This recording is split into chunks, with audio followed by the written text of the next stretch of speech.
Assalamualaikum warahmatullahi wabarakatuh. Halo teman-teman, bagaimana kabar hari ini?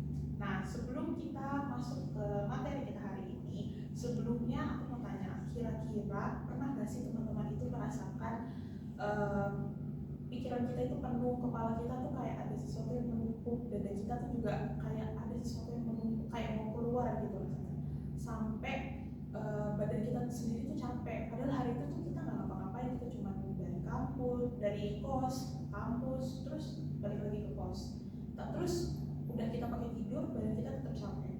Nah, mungkin itu adalah salah satu efek dari pikiran ataupun perasaan negatif yang sedang kita tumpuk pada saat itu. Nah, ada loh satu cara yang membantu kita untuk menyalurkan emosi dan perasaan negatif kita.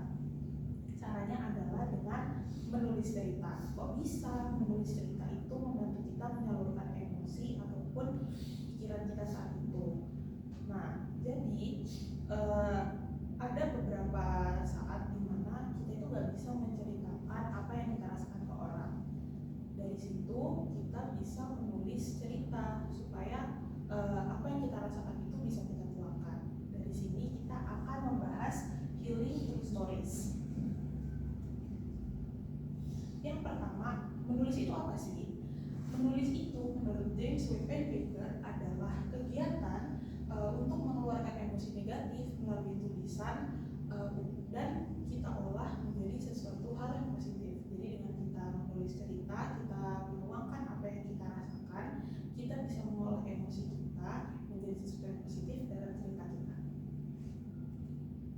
Selanjutnya, fiksi sebagai ruang aman. Menurut penelitian, fiksi itu bisa menjadi ruang yang aman untuk mengolah emosi berat kita tanpa harus menghadapinya secara langsung. Jadi dengan kita menulis cerita, kita itu secara tidak langsung sedang menghadapi emosi kita, tetapi dengan cara yang lebih ringan.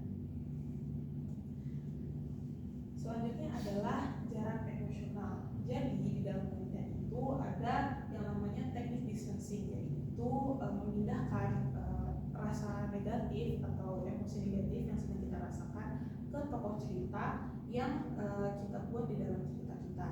Ini membantu kita untuk mengurangi beban psikis karena kita melihat masalah kita ini dari perspektif orang lain dan membuat kita menghadapi masalah kita menjadi lebih ringan. Selanjutnya adalah dampak. Jadi di dalam penelitian itu ada beberapa dampak dari menulis cerita. Yang pertama adalah mengurangi stres, gejala depresi dan kecemasan. Jadi kalau stres terlalu sering kita tumpuk, nanti kita akan jadi cemas. Dari cemas kita bisa jadi depresi. Selanjutnya adalah meningkatkan harga diri dan kepercayaan diri. Kita akan merasa emosi kita ini punya value. Dari situlah kita merasa harga diri kita meningkat. Lalu kepercayaan diri kita juga akan meningkat karena kita merasa, wah aku bisa nih, aku bikin satu cerita yang aku ambil dari emosi sendiri. Nah, selanjutnya adalah mengenali pola emosi, perilaku, dan motivasi. Dari menulis cerita, kita bisa melihat apa sih yang membuat kita ini tuh kesel atau marah. Lalu ketika kita kesel atau marah, kita tuh ngapain sih? Karena kadang itu secara tidak sadar kita melakukan sesuatu yang membuat orang itu kok dia kayak gini ya. Dan motivasinya dari menulis cerita kita bisa termotivasi untuk menyelesaikan masalah kita karena kita di cerita pun kita juga menyelesaikan masalah dari tokoh cerita kita. Yang terakhir adalah meningkatkan kejernihan mental, daya ingat dan fokus. Ketika kita sudah mengeluarkan perasaan dan emosi negatif kita, mental kita ini jadi lebih jernih.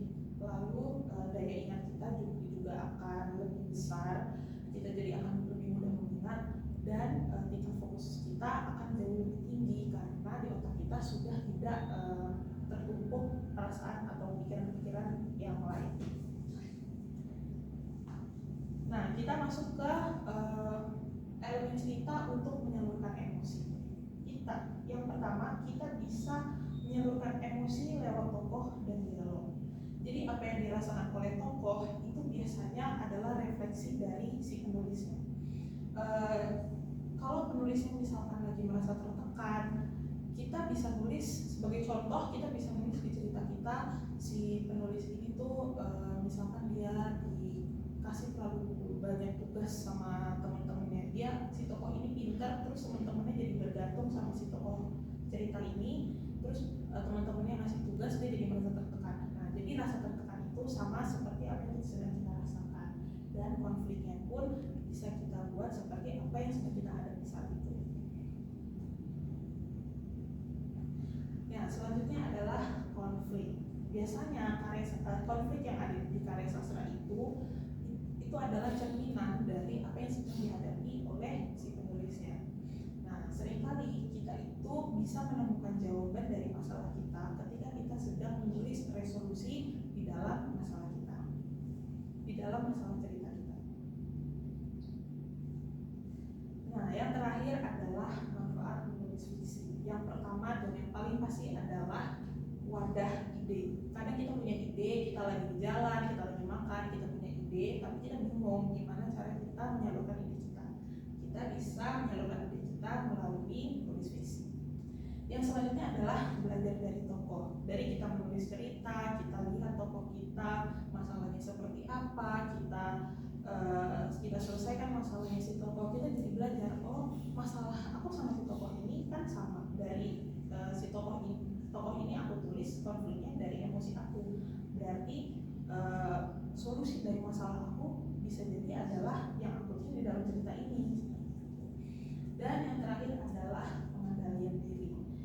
Nah, di dalam cerita ketika si tokoh ini sedang menghadapi suatu masalah, pasti suasana dari cerita itu akan berubah. Entah si tokohnya ini tiba-tiba jadi bad mood, dia punya misalkan si tokoh ini punya masalah di rumah, terus dia ketemu sama temennya, jadi marah-marah.